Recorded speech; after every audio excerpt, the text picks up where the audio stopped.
All right, you guys, finished up the final cardio session of prep. Spent about 40 minutes on there, and damn, it feels good to be done. Like, just done. Done. No more cardio from now until the competition, which is very, very nice to have out of the way. So my workouts have not been very intense because I'm not training to failure. I'm not trying to do anything that's going to cause like an excess of inflammation in my muscles because if that happens and your muscles are super inflamed, sometimes they'll lose their detail on stage, and you don't want to have a muscle that like loses its definition. And so for example, like with my legs, you're not supposed to train legs for a week out leading up until the competition because your legs stay really inflamed after you've trained them, and it takes away from the lines and the definition. But I trained my legs about 5 days ago, 4 to 5 days ago, and now I'm 2 days out.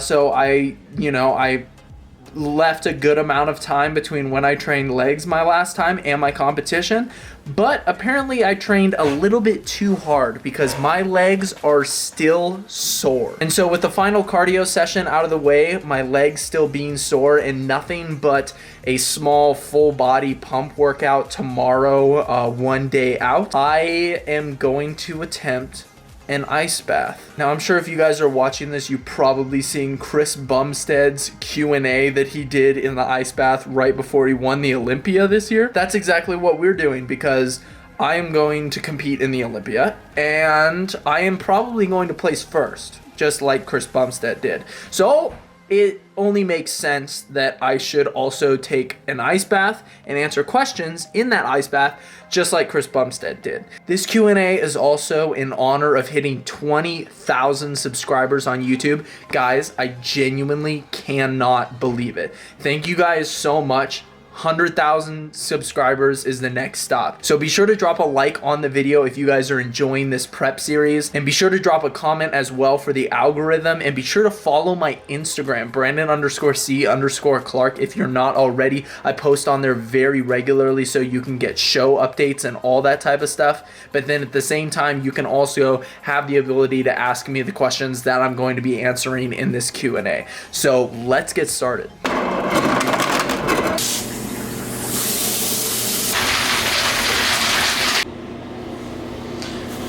All right, here we go. Oh boy, this was a bad idea. This was a really bad idea.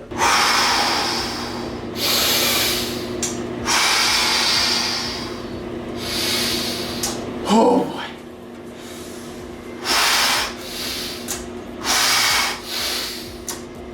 If this doesn't work out with the competitions and stuff, what would you do for work? So to be honest with you guys, I don't really do the competitions and stuff for work. I just do those for fun.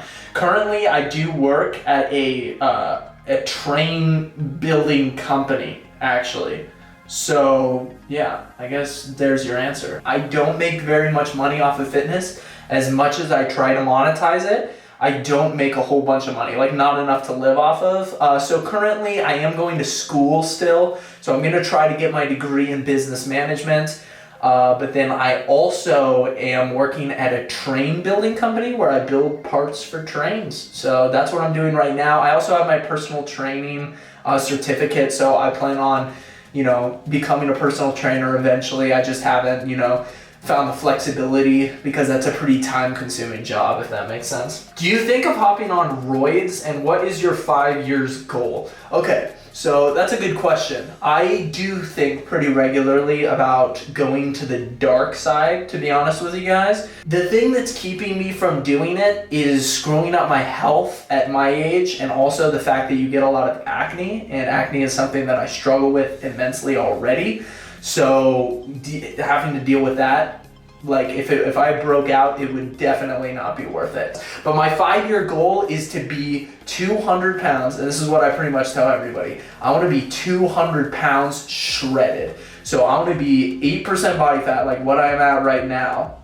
I want to be 200 pounds of that, if that makes sense. And I can do that during the day, but not during the night. And my weight fluctuates like 10 pounds between like nighttime weight and daytime weight. What supplements do you suggest beginners take? I actually just made a YouTube video on supplements, so you should be sure to go check that out. I recommend pretty much every single one of those supplements for beginners, depending a little bit on what your goals are. I guess like the L-carnitine if you're not cutting.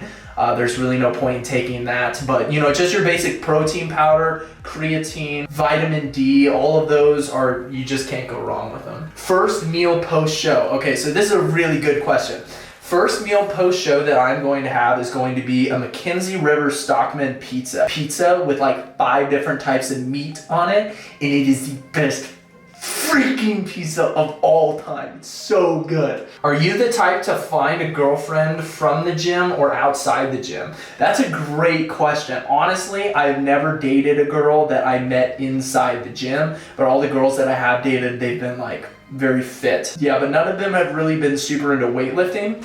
But honestly, I would like to be someone that dates a gym girl, because I think we all would, to be honest with you. Best movie / show on Netflix. Okay, this show is partially on Netflix. It has 2 seasons, and it's the only thing that's been getting me through prep. Like, I would not have been able to make it through this prep if it wasn't for Ink Master. I love watching Ink Master so much. Just watching everybody do tattoos and stuff like that. Tattoos are definitely one of my biggest passions. Like, I don't tattoo myself, but I love watching other people tattoo, and I love getting awesome tattoos, so definitely Ink Master. Are you still planning on coming to California? I will definitely come to California. Probably right after my show is done. I definitely want to go see Flores, and I will also be back down in Dallas after my show.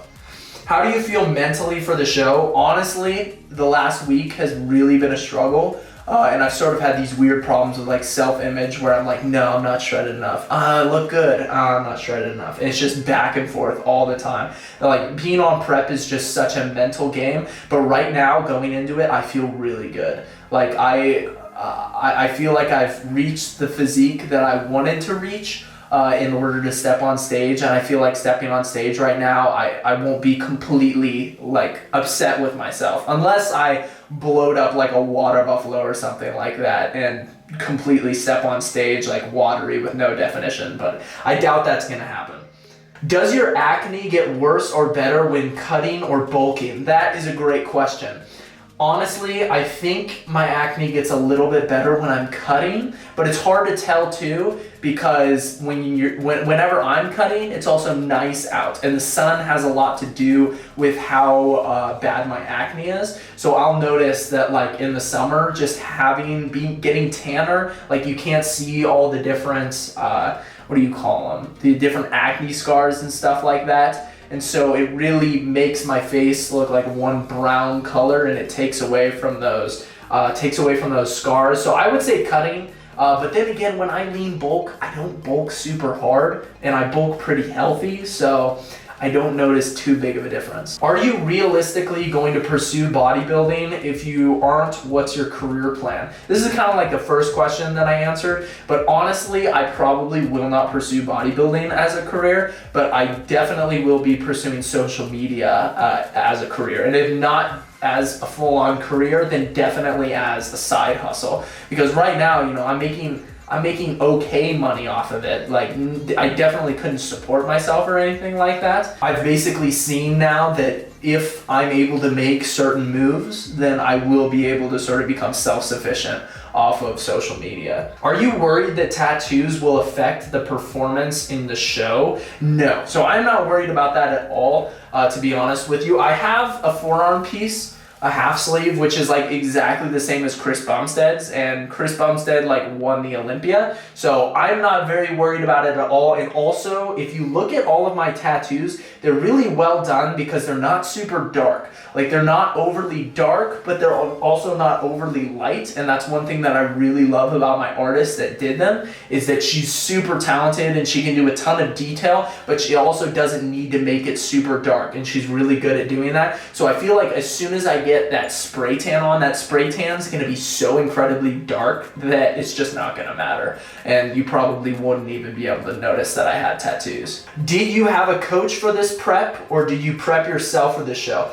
This show is completely 100% all me. Like, I've gotten a couple recommendations from people who I know in the community that have given me just certain tips, especially with concerns to peak week, which I'm not honestly doing that much for.